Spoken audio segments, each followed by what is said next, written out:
Irmãos, hoje a gente encerra uma pequena série que nós fizemos sobre família. Nós queremos trabalhar vários temas esse ano no Projeto Crescer, mas estamos evitando trabalhar temas longos. Então, estamos trabalhando temas menores para que a gente tenha assuntos variados no decorrer do ano. Então fizemos essa série sobre família, em 4 estudos apenas. E hoje nós encerramos esta série. Domingo que vem nós não teremos programação na igreja, por ser domingo de carnaval. E estaremos envolvidos em um retiro, espiritual. E no outro domingo, que é o dia 9, nós retornaremos já com uma nova série, que será divulgado para você através dos grupos da igreja. E mais uma vez faremos uma série curta também. Então a nossa ideia inicial é ir ao longo do ano trazendo vários temas aqui, mas não ficar muito tempo em um tema só. Então família, por exemplo, ele pode voltar no decorrer do ano com outros temas, mas a gente quer também explorar outros assuntos no Projeto Crescer. E hoje nós vamos fechar esse seminário com um tema bem interessante, de difícil equilíbrio muitas vezes dentro da igreja, dentro da comunidade cristã de uma forma geral, mas que eu entendo como muito relevante para nós conversarmos hoje e tentarmos encontrar alguns esclarecimentos ou respostas sobre isso. Então nós estamos falando hoje sobre o divórcio. Divórcio e restauração, o que a Bíblia ensina, como que a igreja precisa agir em relação a isso, o que é importante que cada casal entenda sobre isso. E por que a gente está falando isso e por que isso é relevante? Não é novidade para os irmãos que o divórcio hoje, ele é pregado na sociedade, Há dados estatísticos, eu não trouxe nenhum, mas não precisa, acho que todos aqui, a partir do senso comum, sabem disso. Há dados estatísticos de aumento do divórcio no Brasil e no mundo a cada ano.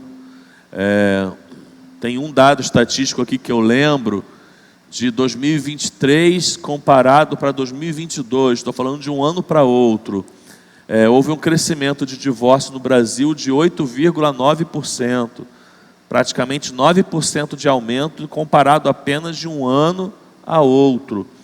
Então o divórcio é algo que vem crescendo no Brasil, no mundo, por conta de uma banalização do casamento, de uma relativização do casamento e de uma mentalidade cultural que é pregada nas pessoas, que cada vez mais incentiva o individualismo, a individualidade e a busca pelos interesses apenas pessoais.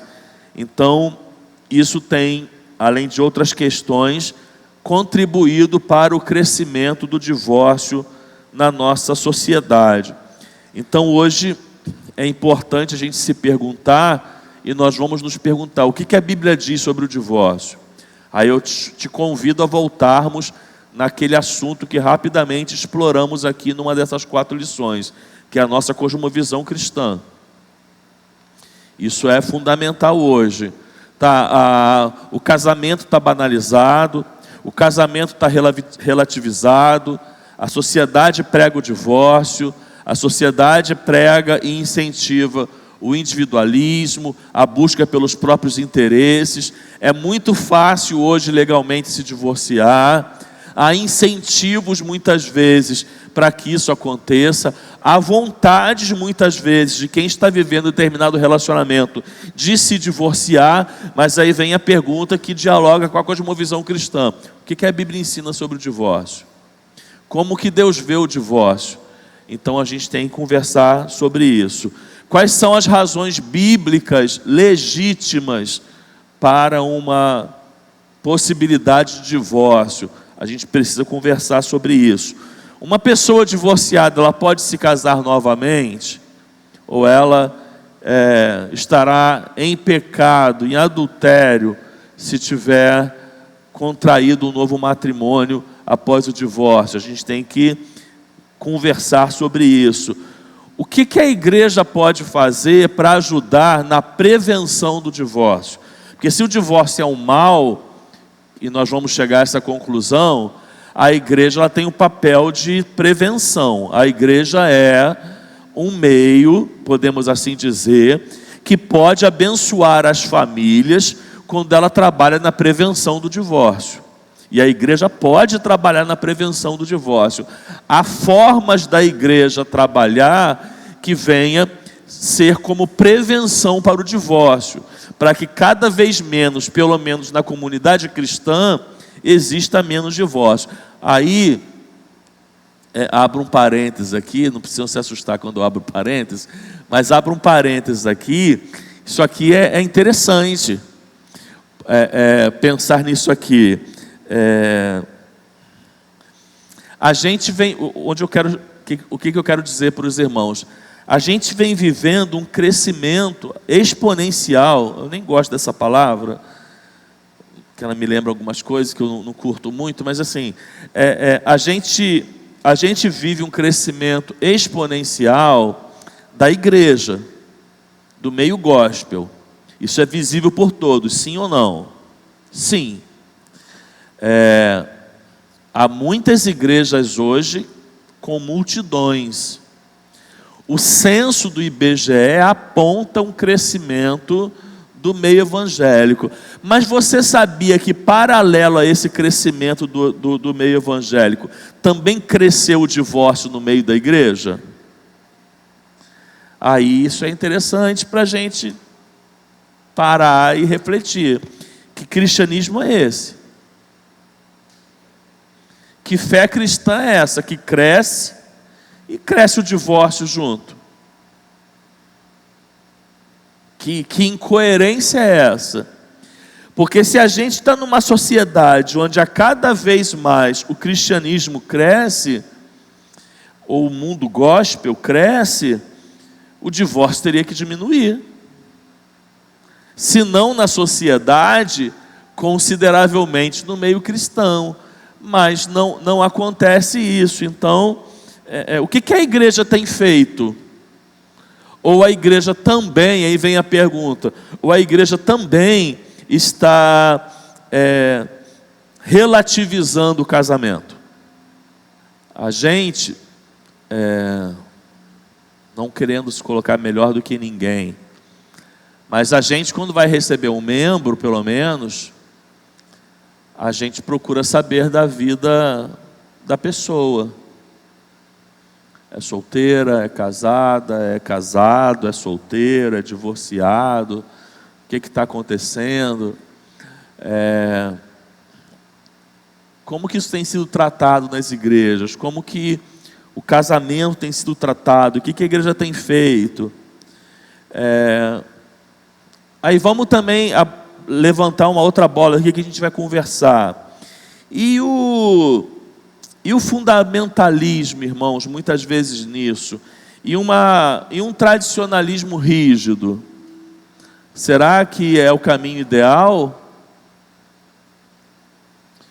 Pastores que, em hipótese alguma, fazem casamentos de quem se divorciou, será que esse é o caminho ideal?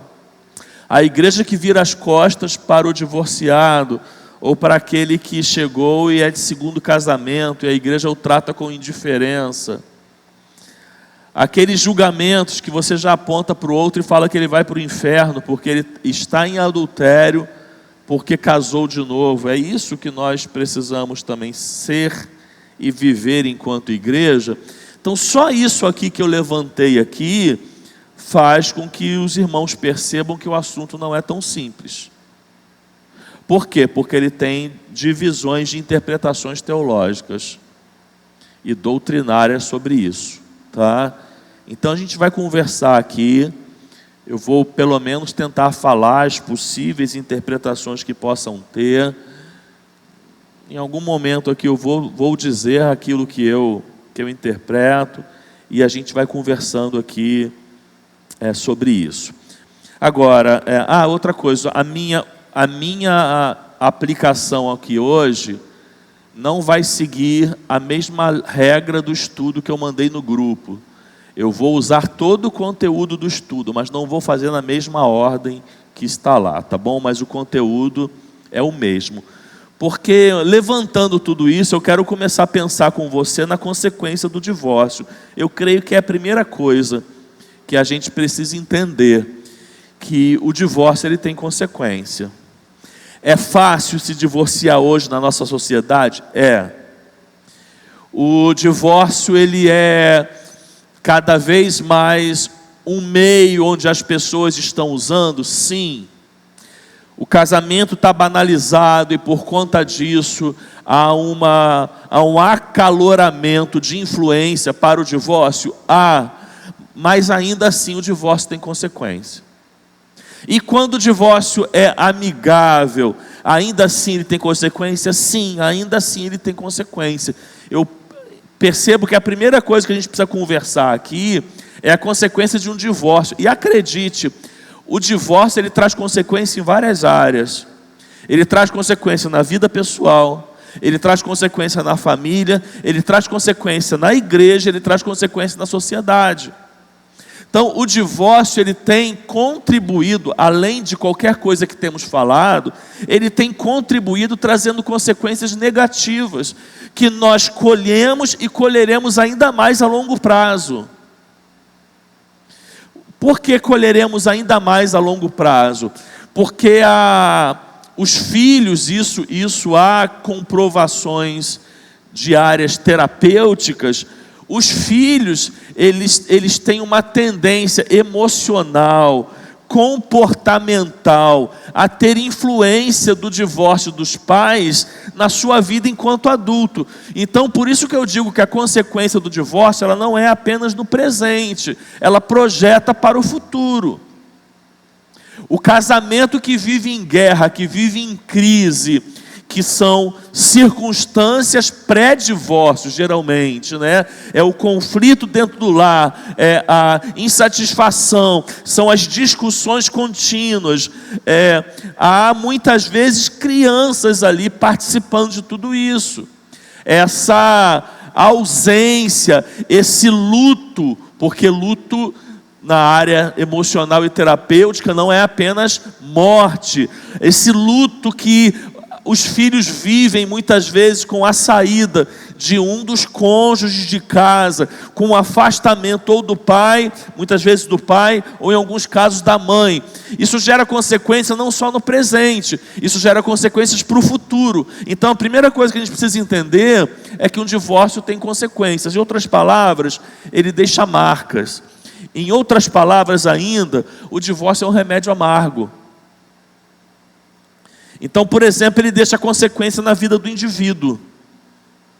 Eu, como pastor, eu percebo muito isso.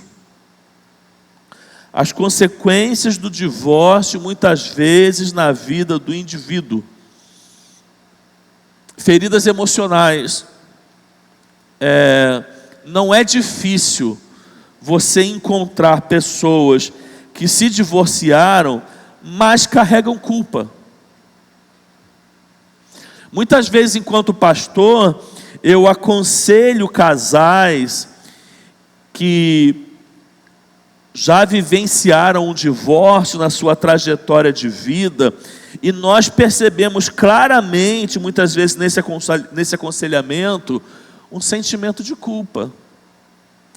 Além do sentimento de culpa, pode ter um sentimento de fracasso. Mas o divórcio ele foi amigável. Ainda assim, pode ter um sentimento de fracasso. Por quê, irmãos? Porque tudo que nós depositamos nossas expectativas e nossos esforços para que dê certo, em algum momento não dá, isso gera em nós, passível, fácil de compreender que isso gera em nós sentimento de fracasso. Ah, mas a pessoa, vamos supor, tá? A pessoa ela já está bem, a pessoa ela reconstruiu a vida dela, recomeçou, mas no fundo pode ter um sentimento de fracasso. Como em algum momento pode ter um sentimento de culpa, e eu não estou aqui nem julgando a culpa real ou a culpa irreal, mas pode haver um sentimento de culpa, por quê? Por conta de feridas emocionais. O divórcio ele gera na vida do indivíduo, ou pode vir a gerar, uma mudança no estilo da vida financeira. E muitas vezes é isso que também nós vemos acontecendo. O casal, enquanto casado, eles tinham uma renda que vinha de ambas as partes, ali eles viviam, mantinham o seu lar, mantinham a sua vida. Aí há o divórcio, e muitas vezes há uma mudança, às vezes drástica, no estilo de vida financeiro que vivia enquanto casado. E sabe-se lá quanto tempo que isso vai demorar para poder ser reconstruído.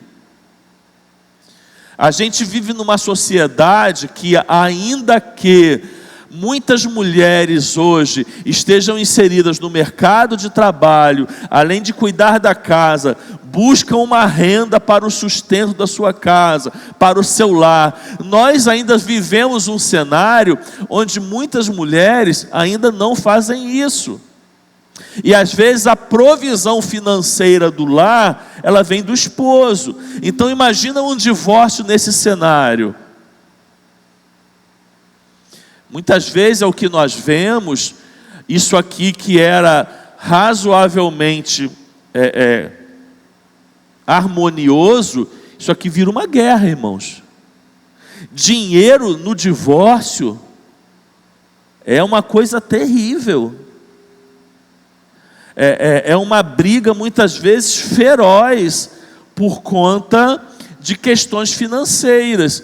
E muitas vezes nós vemos o quê?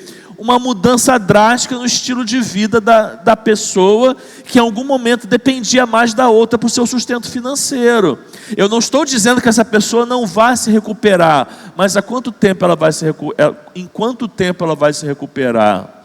E nesse tempo, como ela vai ficar? E o caso ainda onde há filhos e há resistência em apoiar financeiramente o filho, em pagar pensões, tudo isso, irmãos, é consequência. Perceba que eu não estou aqui ainda tratando o assunto sobre certo e errado, eu estou apenas analisando consequências. E muitas vezes essas consequências não são nem pensadas na hora do divórcio, mas são consequências. Muitas vezes na vida do indivíduo há uma dificuldade em relacionamentos futuros. Por quê? Porque tem trauma. Vamos supor aqui um relacionamento onde há muita doação, onde há muita entrega. A pessoa demonstra um amor na prática no seu casamento. Ela cuida, ela se dedica, ou ele, tá? Cuida, se dedica, se entrega, se doa, dá de si por conta daquele casamento. Esse casamento entra num divórcio. Dependendo do trauma, a pessoa pode até buscar um novo relacionamento, mas muitas vezes, sabe como ela vai buscar? Eu jamais vou me comportar como eu me comportei da outra forma, porque eu me comportei daquela forma e eu fui um bobo, ou fui uma boba, e acabei me dando mal. Agora vai ser do meu jeito. Aí há uma mudança completamente no comportamento, nas atitudes, por conta de um trauma de divórcio. Só que não necessariamente aquilo que a pessoa era no casamento anterior era ruim. Às vezes ela era, ou ele era carinhoso ou carinhosa, amoroso ou amorosa, atencioso ou atenciosa, se preocupava, se importava. Então muitas vezes ele quer entrar num novo relacionamento frio, seco, não quer se doar, não quer se dar, não quer fazer. E o que é isso? Isso é consequência. Isso é consequência. Agora, há consequências também na família. É impossível, irmãos, em um divórcio, a consequência ser apenas na vida do indivíduo. O divórcio traz consequência na família. Conheço e tenho experiências de saber de divórcios onde os pais do noivo, pais da noiva, que muitas vezes eram amigos de longa data, viraram inimigos. A família, ela sofre a consequência junto do divórcio. Por exemplo, os filhos. Não dá para... Muitas vezes, um dos pretextos para o divórcio é: não, agora eu tenho que pensar em mim. Eu não posso mais pensar em filhos. Um exemplo, eu tenho que pensar em mim. Não estou entrando no mérito de certo e errado, estou diagnosticando consequências. Independente de qualquer coisa, ele pensou só nele, a consequência não é só para ele. A consequência é para os filhos. A consequência não é só para os filhos, a consequência é para os pais e para os familiares mais próximos, porque muitas vezes há uma atitude de comprar, não vou comprar essa guerra aqui, vou defender aqui o meu filho, vou defender aqui a minha filha. Aí muitas vezes, genro e sogros que se davam muito bem, não, esse genro é um filho para mim, às vezes vira o inimigo. A relação era muito boa, genro com sogros ou nora com sogros, pode virar inimigo. Por quê? Por conta do divórcio. Ou por quê? Porque o divórcio traz consequências. Da mesma forma, as dificuldades com novas famílias. Porque um divórcio onde alguém partiu para um novo relacionamento, formou uma nova família. E se tem filhos, quem vai se relacionar com a nova família? Só o cônjuge? Não. São os filhos. Aí o filho muitas vezes agora vai estar no lar que foi desfeito, em algum momento vai estar no lar da nova família que foi construída. E isso pode trazer consequências.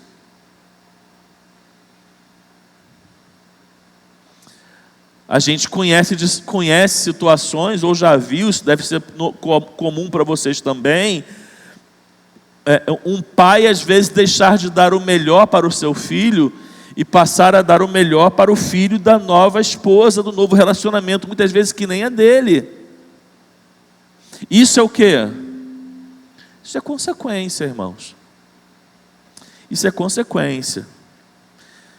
Para ampliar ainda isso, a consequência do divórcio na igreja. Na igreja. O divórcio impacta os ministérios. Os ministérios. Desde o ministério pastoral, de liderança, a qualquer ministério na igreja. Por quê? Por que impacta negativamente, irmãos? Por exemplo, porque gera mau testemunho.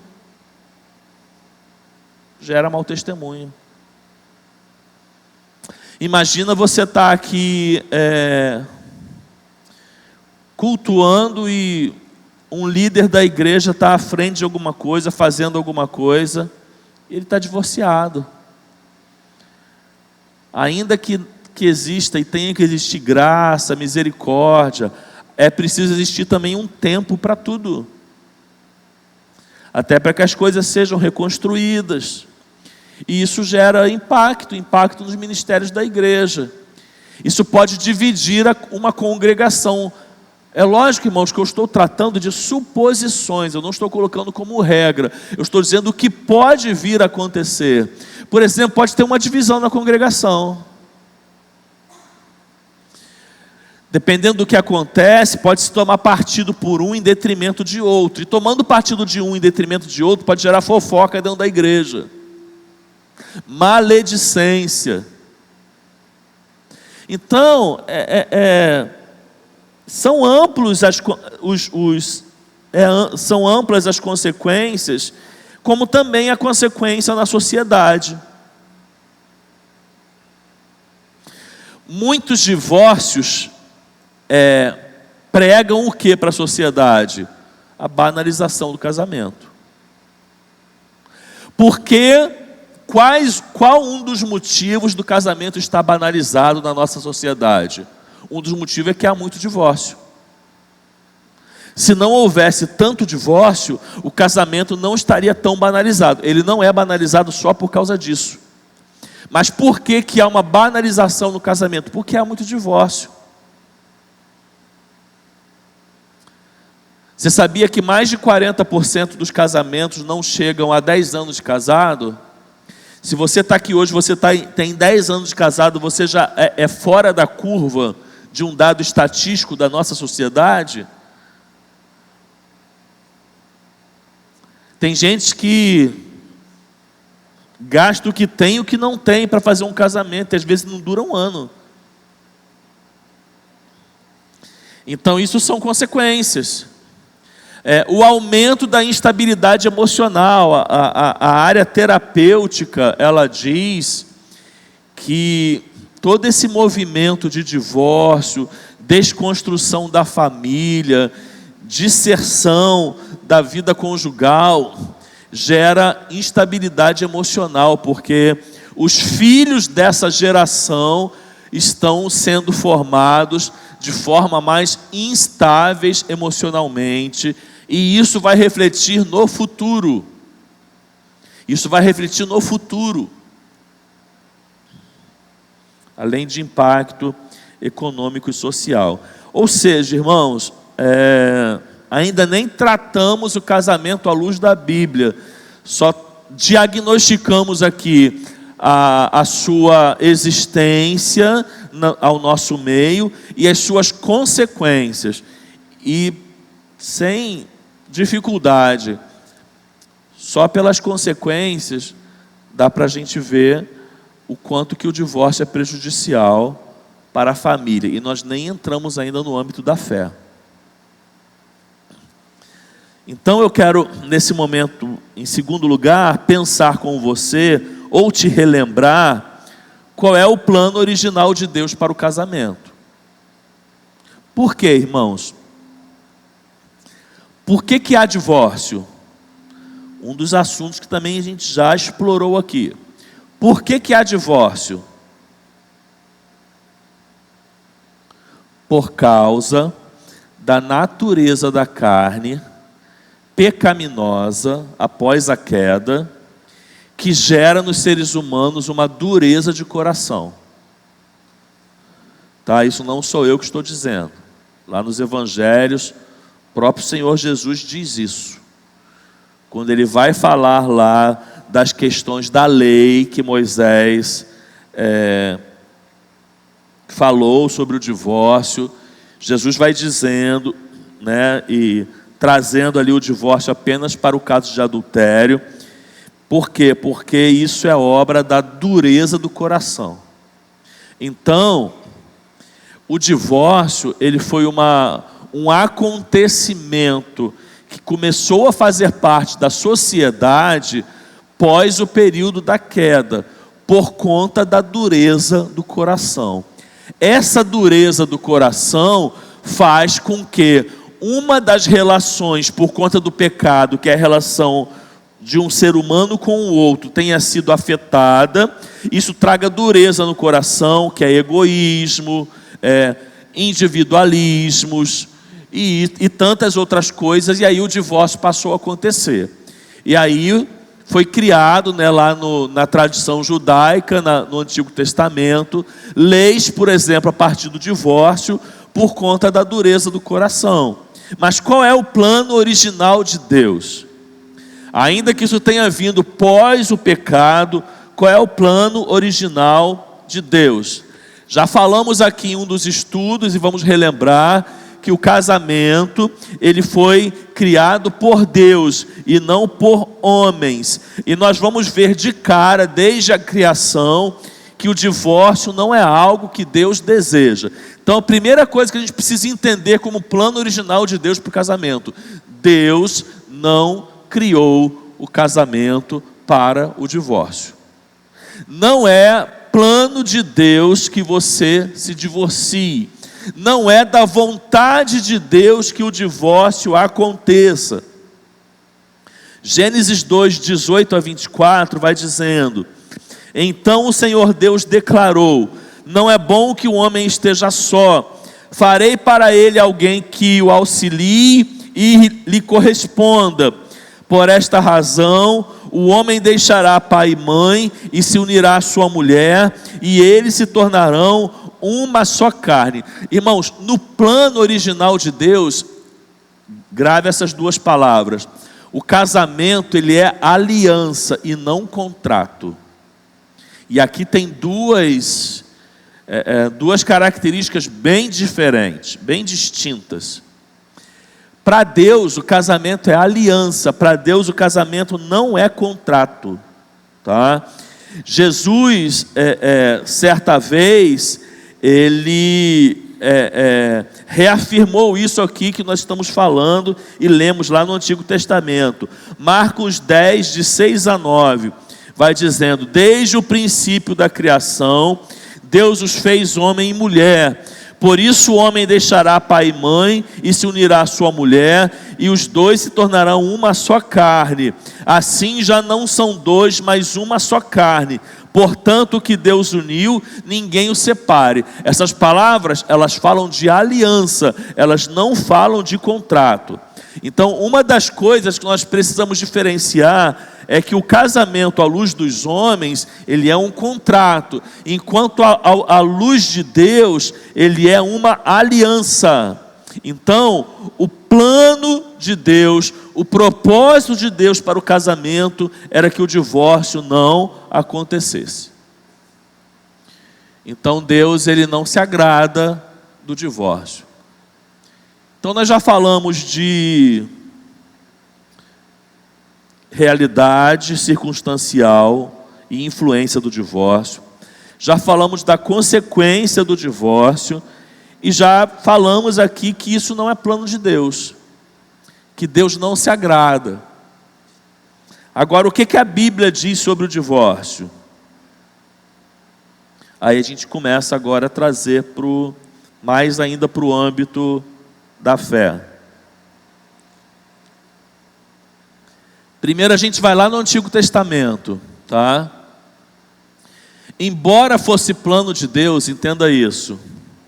Embora fosse plano de Deus que o casamento não se desfizesse, por conta da natureza pecaminosa, por conta da dureza do coração do homem, foram criados ou estabelecidos algumas práticas para lidar com o divórcio. Então a ideia é o seguinte, irmãos: não era plano de Deus, não era plano original dele, não era desejo de Deus que isso acontecesse, mas o homem, como nós sabemos, como a Bíblia nos ensina, ele herda uma natureza pecaminosa, uma natureza da carne, que o leva a ter um coração endurecido e essa dificuldade de viver plenamente o relacionamento um com o outro. Por quê? Porque o pecado afetou essa relação. Uma vez que o pecado afetou essa relação, essa união entre homem e mulher, de acordo com a vontade de Deus, ela começou a ser comprometida, ela começou a ser desfeita. Então foram criadas algumas regras lá na antiga aliança para tratar sobre isso. Por exemplo, lá em Deuteronômio capítulo 24, versículo 1, diz assim: olha, se um homem se casar com uma mulher e depois não se agradar dela, por ter encontrado nela alguma coisa indecente, ele poderá dar-lhe um certificado de divórcio, entregá-lo-á em sua mão e entregá-lo em sua mão e mandá-la embora de casa. Então o que acontecia na antiga aliança no contexto judaico?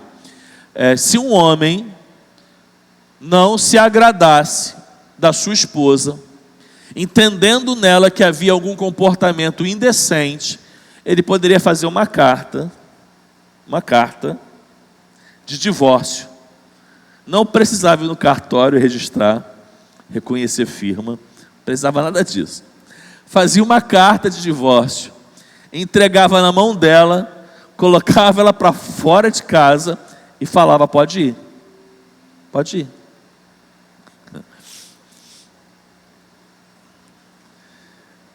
Aí, irmãos, toda a Bíblia ela é cheia de detalhes. Aí alguns rabinos, estamos indo lá no contexto da Antiga Aliança.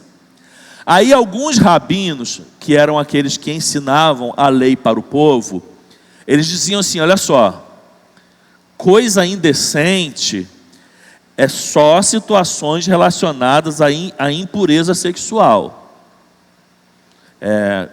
Como se fosse a luz de hoje, ele dizendo: olha, coisa indecente é só adultério. Então, você só pode dar essa carta de divórcio e colocar sua mulher na rua se for adultério. Se não for, você não pode. Só que eram todos rabinos que interpretavam assim? Não. Tinha rabinos que davam margem, lembrando que a gente está falando de uma cultura, sobretudo judaica, que tinha uma predominância machista também. Não há problema nenhum dizer isso, tá? Só que tinha rabino que favorecia ainda mais o homem e falava: não, vamos tentar entender aqui o que é uma coisa indecente. A mulher desobedeceu você, isso é uma coisa indecente, então você pode dar carta de divórcio para ela. Vocês estão rindo aí, né? Então, isso fez com que, numa sociedade onde a mulher muitas vezes era vista como objeto, não tinha oportunidade de falar, isso fez com que o divórcio ele acontecesse com muita facilidade, sobretudo por parte do homem, já que a mulher não tinha voz. Aí lá em Malaquias, Deus usa o profeta para dar uma exortação ao povo por causa disso. Aí diz assim, lá em Malaquias 2,16: porque o Senhor, o Deus de Israel, diz que odeia o divórcio. Então você que está dando, estamos dentro de uma era, Antiga Aliança. Então você que está dando carta, reveria aí para sua esposa e colocando ela na rua, entenda uma coisa: Deus odeia o divórcio.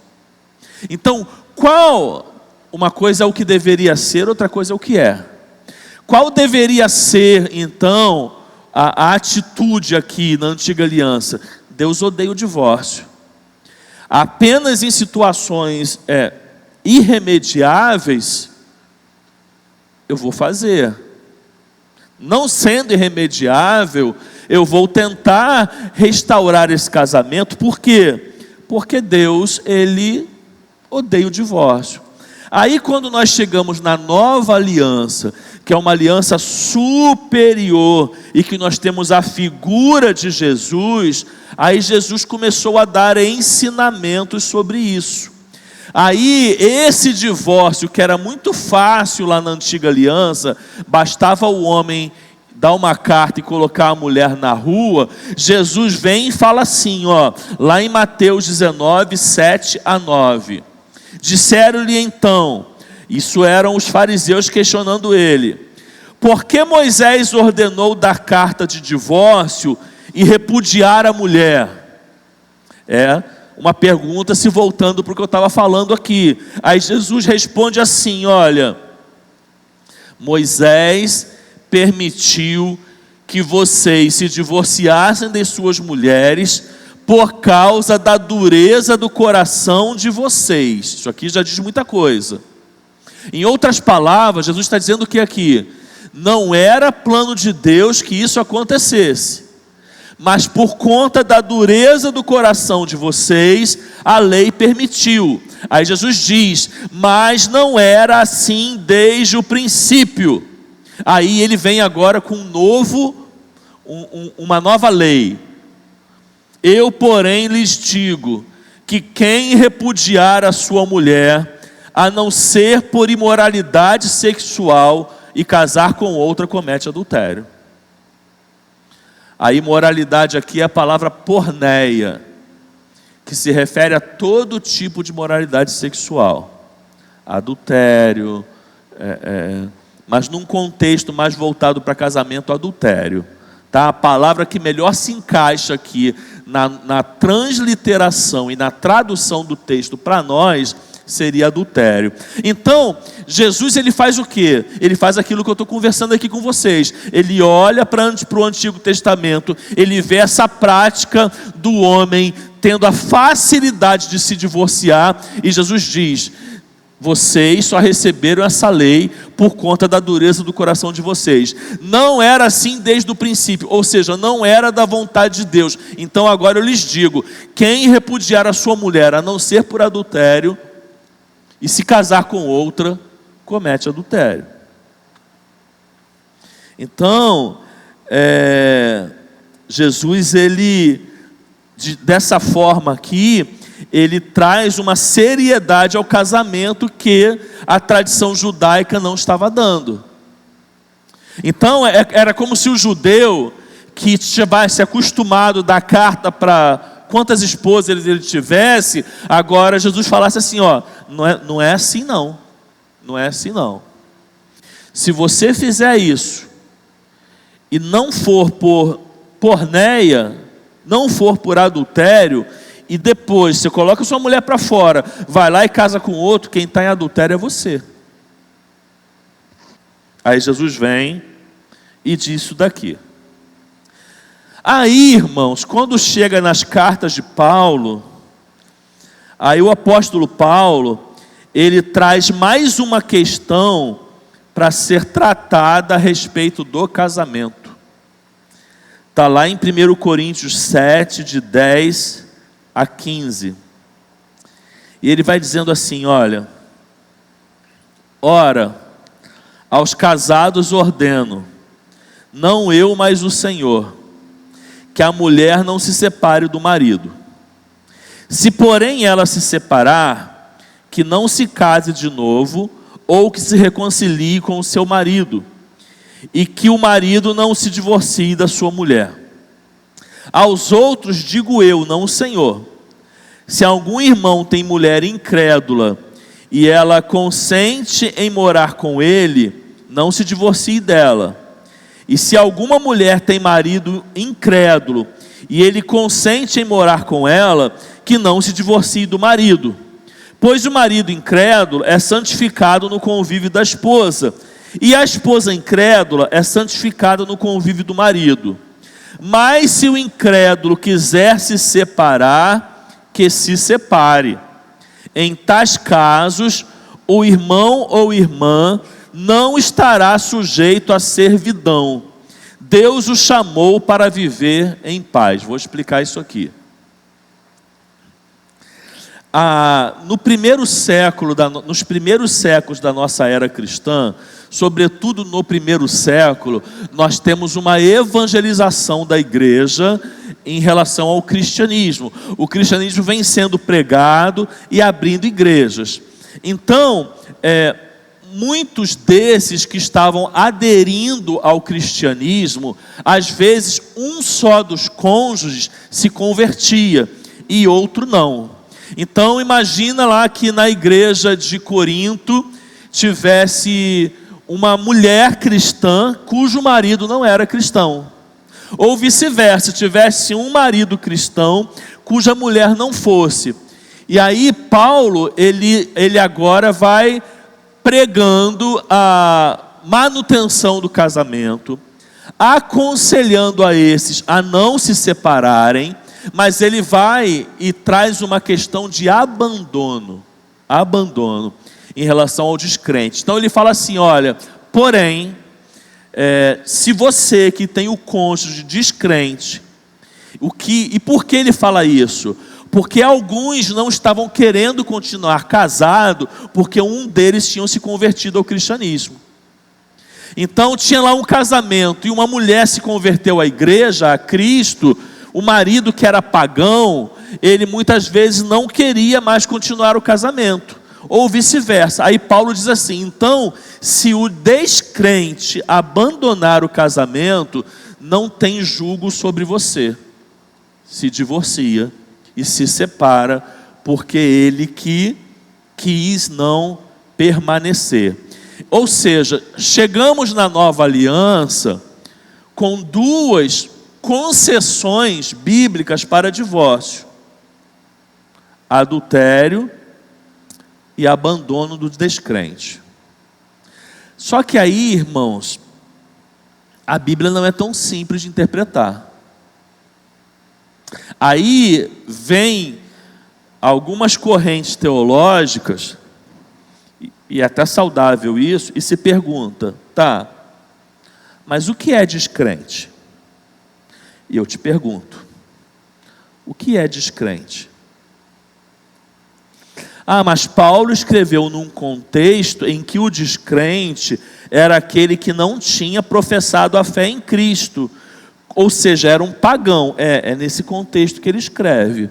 Mas eu te pergunto: o que é um descrente? Um descrente é só necessariamente aquele que não se converteu a Cristo, ou também pode ser aquele que vive a fé cristã, mas de forma hipócrita, porque nunca foi regenerado e nem transformado? Afinal de contas, a Bíblia não nos ensina sobre o joio e o trigo? Aí eu te pergunto: o que é descrente? Mas eu também te pergunto: o que é abandono?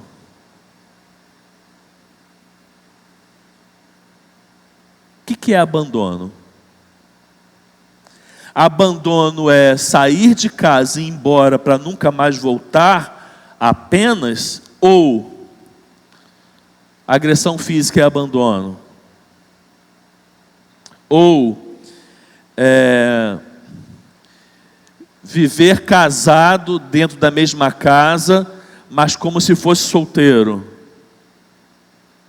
Aí, irmãos, a gente tem questões aqui que não são tão simples de se analisar. Vocês concordam?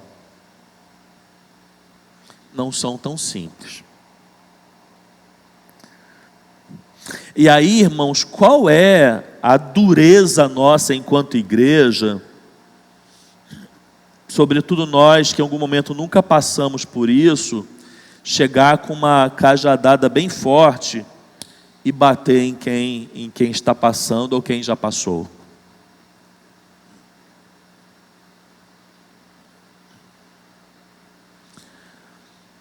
Ou a gente deveria tratar caso a caso?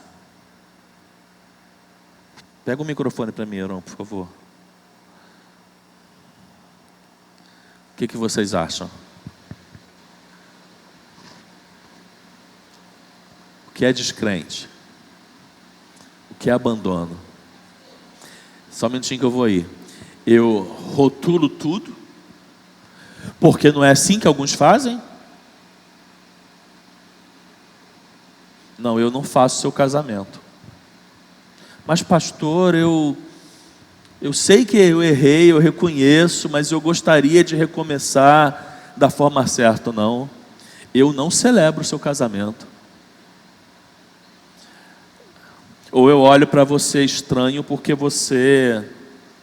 eu sei que você já se divorciou e casou de novo. Qual é, irmãos, o nosso caminho? Qual é o nosso papel? O senhor perguntou se deve ser tratado caso a caso, né? Se tem uma pessoa que tem experiência em relação a isso, sou eu aqui, né? Porque eu me divorciei e casei novamente, né? O Marcos já não tem mais isso porque ele é viúvo, né? O Marcos ficou viúvo, mas eu ainda sou divorciada. Mas é caso a caso, né? Igual eu entendo, o senhor perguntou assim, o que é ser crente? Eu acredito assim, igual eu e o Marcos, nós estamos no segundo casamento. A gente está fazendo de tudo para conservar esse casamento. Eu já tive vontade de divorciar dele? Já. Ele já teve vontade de divorciar de mim? Já. Só que nós, como crentes, o que a gente faz? Hoje nós estamos aqui tentando entender, né, aprender como levar o nosso casamento, que não é fácil. Então, eu acredito que o crente no casamento é acreditar que há esperança, que Jesus pode transformar, né? Até num caso de adultério, que já aconteceu comigo, de Deus colocar o perdão no coração da gente e a gente continuar tentando com aquela pessoa, né? E segurar o casamento, né? Até o ponto que eu vi que não dava mais mesmo. Mas até isso eu acredito. Então, para mim, o crente no casamento é isso. Ele acredita que Jesus pode transformar o casamento dele até o fim. Amém. Obrigado, Lídia. Mais alguém? Alguém quer dar uma opinião? Vamos lá, gente. Vamos opinar. Não paga nada, não. Só um minuto, Renato. Estou indo aí.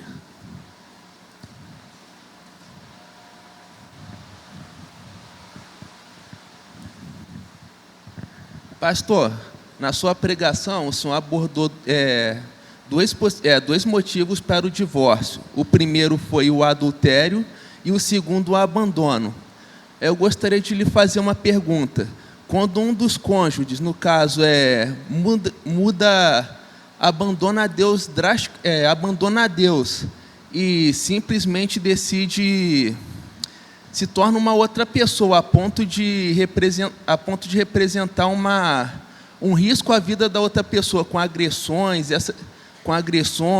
ataques que colocam em risco a vida de um dos cônjuges. Isso poderia ser encaixado como abandono? E se for, o senhor acha que falta sensibilidade por parte dos líderes e pastores para tratar esse assunto? Aí você está muito esperto, porque essa pergunta eu que fiz para vocês, e você agora está devolvendo ela para mim. Eu posso até responder daqui a pouco, mas eu quero que vocês respondam. Eu que te perguntei isso, eu que perguntei isso para a igreja, aí você está devolvendo a pergunta para mim? Está na hora de eu perguntar, calma aí. E aí, gente, o que vocês acham? Quem quer dar opinião aqui? Mais ninguém? Opa, Silas.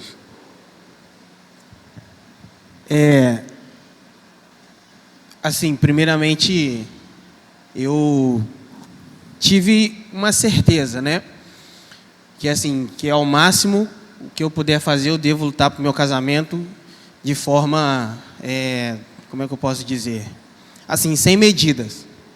Dado a experiência que eu tive com meus pais, entendeu? Quando criança, me lembro perfeitamente, devia ter na faixa de uns 8, 9 anos, mais ou menos, e tive uma experiência assim, e vi o tanto que minha mãe lutou para manter o casamento firme, constante. Ele não era cristão, minha mãe cristã, desde quando nasci, e eu vi que, assim, em muitos momentos, minha mãe estava passando por muitas dificuldades, tanto no trabalho, ao cuidar da gente, e lutar pelo casamento.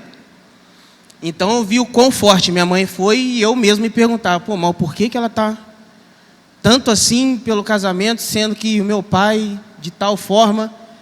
E eu vi que, mesmo assim, ela foi lutando, foi segurando a onda, né, do casamento, e graças a Deus, hoje em dia, meu pai é cristão, toca na igreja também, e eu passei por algumas situações no meu casamento, e quando eu vi que eu estava naquela situação muito difícil, a primeira imagem que me veio na minha mente foi a minha mãe lutando pelo casamento. Então eu analisei a minha situação e analisei a situação da minha mãe. Então ali eu percebi que a minha estava muito tranquila, perto do que ela passou. Então ali eu vi que eu devia lutar pelo casamento e fazer conforme, no mínimo, os passos que ela tomou para que tudo ficasse bem, para que tudo se recuperasse. Legal. Obrigado, Silas. Obrigado pelo seu testemunho aí de vida. Mais alguém, gente? Vocês estão espertos, né? Ninguém quer se comprometer, né? Então, pastor, tenho uma amiga que desde pequena a família já é cristã, estava cristã, conheceu um rapaz, tal, começou a namorar, e esse rapaz veio para a igreja por conta da namorada, né? E ali dentro da igreja, aparentemente, mostrou que se converteu, passou pelo batismo, frequentar a igreja.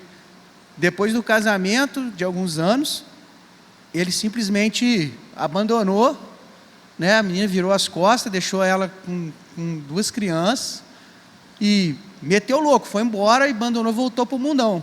Então também tem muito questão da pessoa, às vezes, só por causa do relacionamento, né, para chegar ali o casamento, ou chegar os benefícios que o casamento propõe, a pessoa vai para a igreja só para que não por se converter de fato.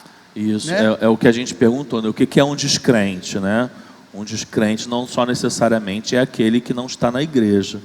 Pode ter descrentes também dentro da igreja, né? Então... E aí hoje, tipo assim, ela fica na situação, o pessoal fica falando, e agora? Essa moça, ela vai poder reconstruir a vida dela? Como que ela vai fazer? Como que ela vai, dentro da igreja, ser líder de um ministério ou participar de um ministério de adoração ou alguma coisa? Como ela vai ficar perante a igreja, sendo que simplesmente ela foi abandonada? Isso aí. E aí, como que ela vai fazer? Hein? E aí, gente? Eu acredito que nós, como igreja, né, muitas vezes a gente quer se tornar juiz de algo. E como o senhor perguntou, né, será que a gente deve tratar caso a caso? Sim, eu acredito que sim. Devemos tratar caso a caso. E acredito sim também que quando acontece ao ponto da pessoa, do cônjuge, né, abandonar total o casamento, a ponto de destratar, de agressão física, como o senhor falou, de abandonar total o cônjuge, sim, é um caso de abandono. Então, eu acredito que a gente deva tratar caso a caso e acredito que está dentro, né, dessas hipóteses que o senhor apresentou. Então, não acredito que há julgamento para a pessoa que foi abandonada. Obrigado, Mária. Mais alguém? Então, gente, deixa eu me posicionar agora sobre isso, com algumas observações aqui.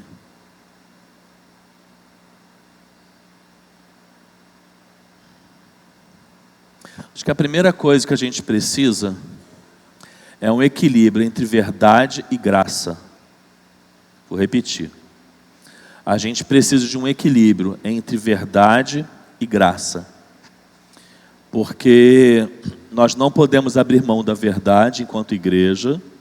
A gente não pode deixar ser influenciado pela sociedade, pela cultura. A nossa cosmovisão é bíblica, a nossa fé está de acordo com os princípios bíblicos. A gente não pode abrir mão da verdade. Só que ainda que a gente não abra mão da verdade, a gente tem que ter graça. Porque a verdade sem graça, ela mata. A verdade sem graça, ela aprisiona. Ela coloca um peso muito grande. Então, eu penso, diante de tudo isso aqui que a gente falou, eu interpreto e deixo assim bem claro que isso é uma interpretação minha e que não necessariamente você vai encontrar todos os pastores com a mesma interpretação, você vai encontrar alguns com e outras mais radicais e mais extremistas, até no meio da nossa denominação, mas eu entendo o seguinte, que em primeiro lugar a gente precisa entender que Deus não se agrada do divórcio. É a primeira coisa que a gente precisa entender. Se Deus não se agrada do divórcio, eu não vou tratá-lo como algo banal. Eu não vou tratá-lo da forma que a sociedade trata. Não está dando certo, se divorcia, porque o que importa é a sua felicidade. Então, primeira coisa que eu penso que a gente precisa entender é que o divórcio não é um plano de Deus. Se não é um plano de Deus, ele não tem que ser um plano meu. Tá? Ele não tem que ser um plano meu.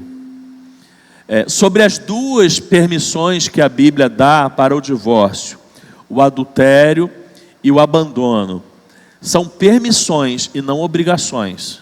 É diferente. Permissão é uma coisa, obrigação é outra.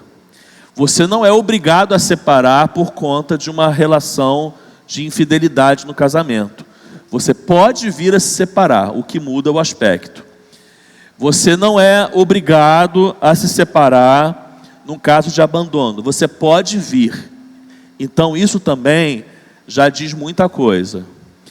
Conheço casamentos que já passaram por infidelidade conjugal, que é uma coisa difícil pra caramba, que é uma coisa que traz consequências pesadas demais, que é uma coisa que traz feridas fortes, profundas, que muitas vezes a pessoa demora tempo para se recuperar, mas eu já vi casamentos de verdade restaurados diante de uma situação de infidelidade conjugal. Então, permissão é uma coisa e obrigação é outra. Então, você não é obrigado a se separar por conta de uma dessas coisas, mas você pode se separar. Você pode se separar.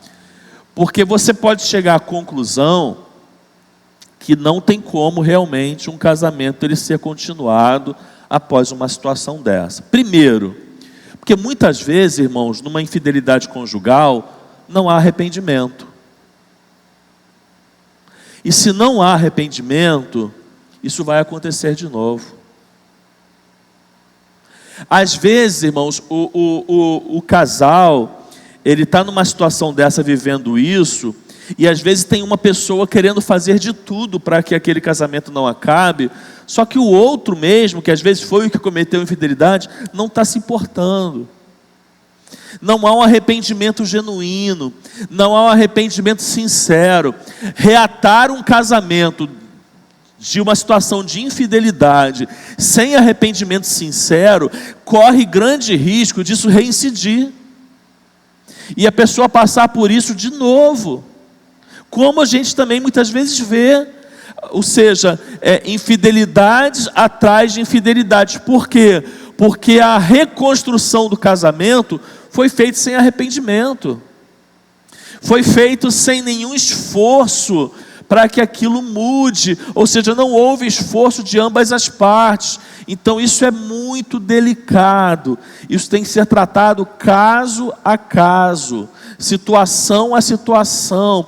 Outra coisa, nós aprendemos enquanto pastores que a gente não aconselha dizendo o que a pessoa tem que fazer, a gente aconselha dando sinais para ela do que ela pode vivenciar tomando a decisão A, ou do que ela pode vivenciar tomando a decisão B. Olha aqui, pastor não toma decisão por ovelha, e nem deve tomar, porque isso é pessoal, isso é de cada um, a gente conversa. Então num aconselhamento desse, o que eu, pastor, posso fazer? Eu posso falar isso que eu estou falando aqui nessa aula para a pessoa, que Deus ele não se agrada do divórcio, mas que para que de repente ela está culpada, se sentindo culpada, pensando na possibilidade de se divorciar, e é um caso desse, eu também preciso dizer que é a graça de Deus na vida dela, numa situação dessa,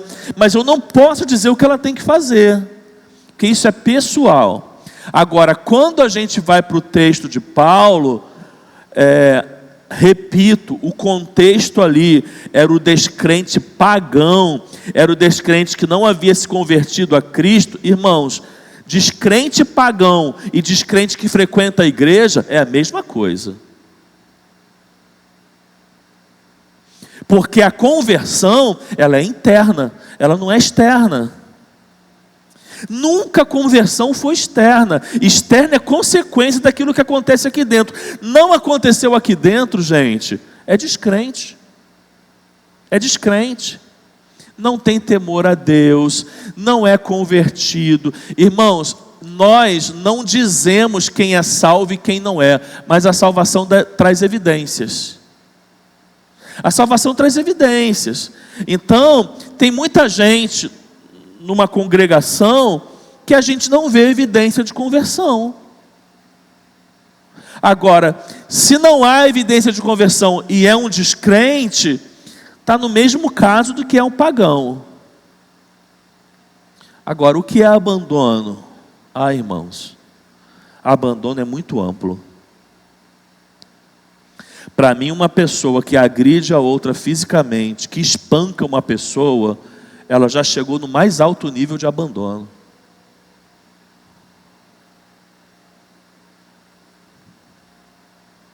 A gente, enquanto pastor, por conhecer mais, repito, as ovelhas, a congregação, a gente vê muita mulher viúva de marido vivo. O cara abandonou sexualmente, porque muitas vezes está com mulher na rua. Eu às vezes falo de um exemplo, mas considero os dois, tá? Não estou aqui tomando partido de ninguém. Abandona sexualmente, abandona no cuidado. Tem gente, irmãos, que está casado e quer viver como solteiro. E isso não é uma coisa que está ali um mês, às vezes está anos. Então eu acho que tem que ter todo um esforço, sabe, para que o casamento não acabe. Todo um esforço. Abandonou? Tenta trazer para perto, tenta conversar, tenta aconselhar, tenta resolver, tenta fazer com que a pessoa mude. Se ela realmente se importa com o casamento, coloca para ela que se ela continuar, em algum momento o casamento vai acabar. Faz de tudo. Mas abandono, irmãos, abandono não é só sair de casa. Abandono não é só sair de casa.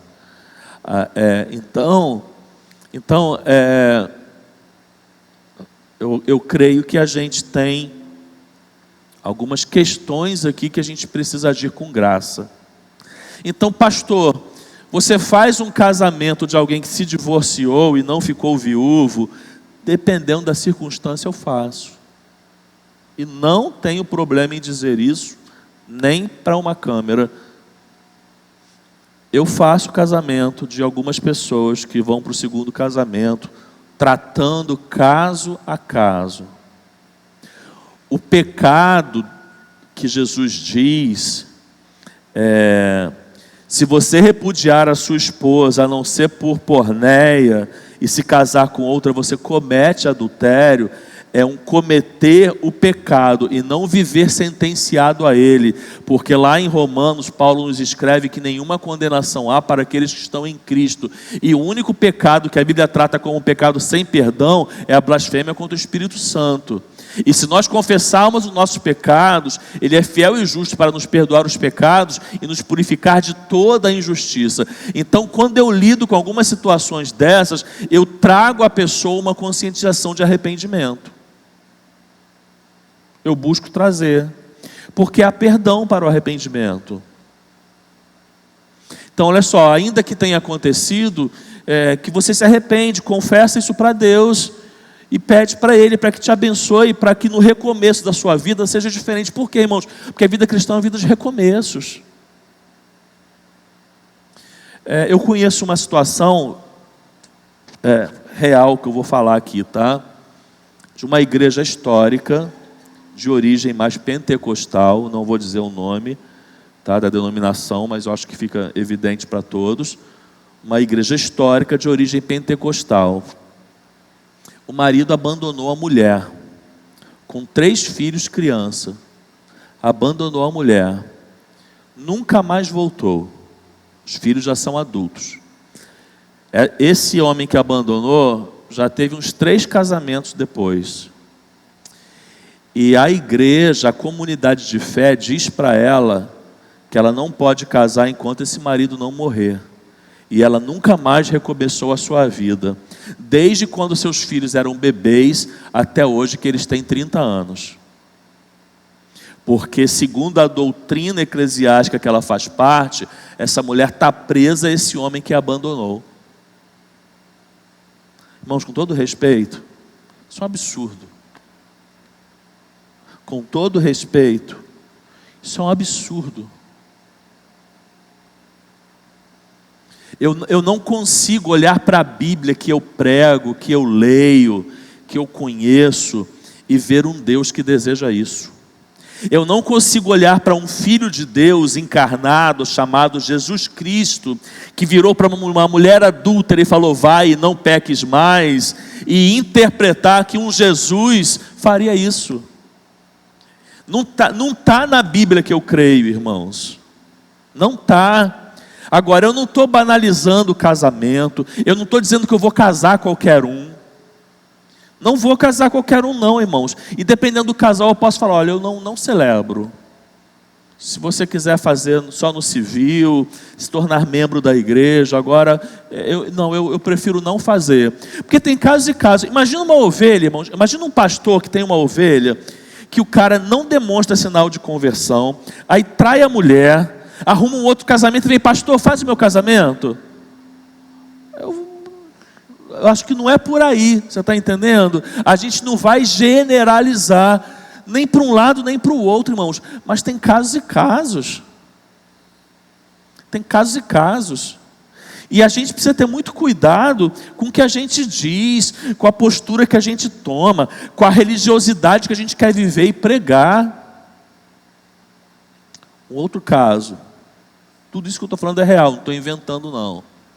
Uma assembleia de igreja batista, uma assembleia. Os antigos aqui sabem o que é assembleia. Uma assembleia bem calorosa de igreja batista.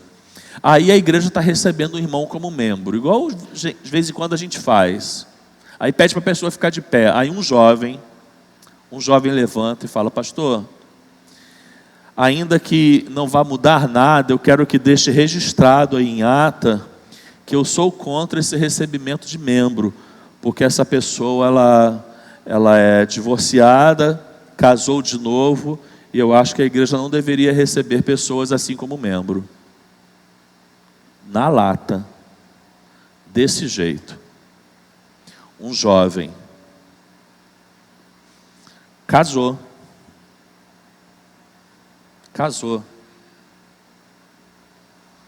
A mulher abandonou. Fez de tudo para a mulher ficar. A mulher não quis. Foi embora.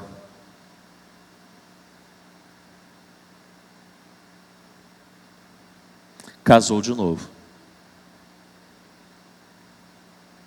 Muito fácil olhar o cisco que está no olho do irmão e não tirar a trave que está no nosso. Sabe aquela família que a gente julga, o que não tem princípio cristão, porque o filho é homossexual? Pede a Deus para o seu não ser. Tá bom? Pede a Deus para o seu não ser. Sabe aquela que a gente olha lá, que absurdo, já casou de novo e está liderando o ministério na igreja? Pede a Deus para o seu cônjuge nunca encher da sua chatice e não te abandonar. Porque chato aqui todo mundo é. Todo mundo aqui é um pouquinho de cruz um para o outro. Tá bom?